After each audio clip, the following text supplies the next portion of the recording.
Liminal space. Something I'm sure you've probably heard of.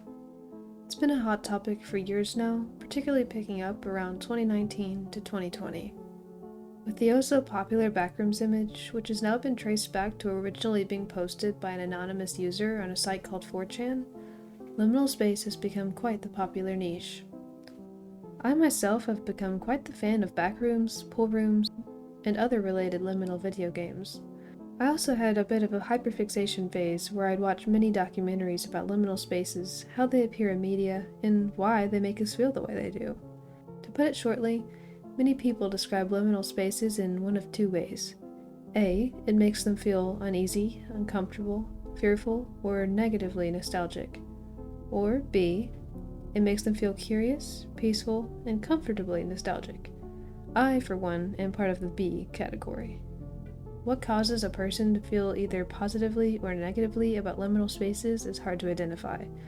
But let's talk about why they make us feel anything in the first place. One thing that stands out in any good liminal space is the lack of presence. Of people, that is. There's no livelihood to be seen in the backrooms or that one early 2000s playground image. It's just desaturated or oversaturated colors, empty furniture, and a seemingly endless building with no sign of entrance or exit. As humans, we go throughout our lives picking up social cues, signs of life, and what we perceive as indications of either danger or safety. These liminal spaces, while already being so eerily colored and either displaced or out of date, get a little more creepy when there's absolutely no sign of life that has existed within that space for who knows how long. This raises the question, why is it empty? Should I be afraid? The second thing I noticed in most liminal spaces is that they almost all carry a sense of familiarity. Like the colorful images from the 90s, early 2000s, and even 2010s, these pictures all carry a lot of nostalgia and things you've seen before. Things you recognize and maybe even identify with. Maybe you have memories of that early 2000s play ball pit, or you remember the smells and sounds of that once busy mall. Now, it looks like all of that is just gone, without a trace, as if it never existed to begin with. Yet, those emotions, those memories, that nostalgia, still so strong. When you remove the feeling of safety that comes with seeing other human beings, the reassurance of familiar locations and legible signs, and everything is eerily quiet, with nothing left to speak for the place but the dingy colors and the smell of aging carpet and rotting wood, you get quite the interesting location. Do you find it uncomfortable? Do you fear the potential existence of an entity within this space? Maybe that's what caused it to become so run down in the first place. Or, do you find it pleasant? Does the emptiness, the quietness, the vastness of it all comfort you? It's all so big and empty, but so calming. It's away from the real world. There's no yelling voices, no problems at work, no responsibilities, no expectations, no stress of everyday life. It's all so familiar, yet also new. And it's somehow blissful to not know what's around the next corner.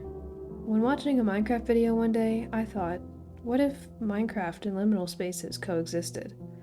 I myself have built a decent amount of Backrooms Level 1 inspired rooms in my creative world, but are others doing the same? I did some quick research and discovered many others who are doing the same. Some are recreating pre-existing liminal spaces in Minecraft, which is quite a cool comparison to see, while others are creating entirely new liminal spaces. It seems to be difficult to match the vibe of liminality within Minecraft, but when it's done correctly, there's a bit of an extra aesthetic added to it.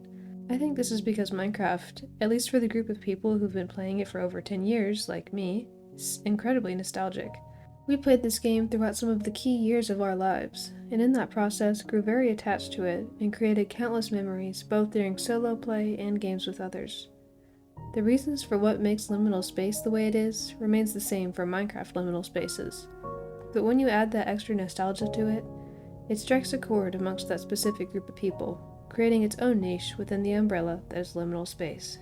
Your first survival world, built mostly out of dirt, oak planks, and a few fences, is still lost out there somewhere in the metaverse. The pixels and information that were put together to save your first pet dog and your first dirt hut are still out there somewhere. perhaps lost among the tangled web of liminal spaces and forgotten save files. While that world itself is out of reach from you physically, you can still remember it any time you see that oh so familiar image or feel that specific bit of nostalgia tug at your heart. Whatever you think of liminal space, I know how I feel about it. It's intriguing and, in its own way, enchanting.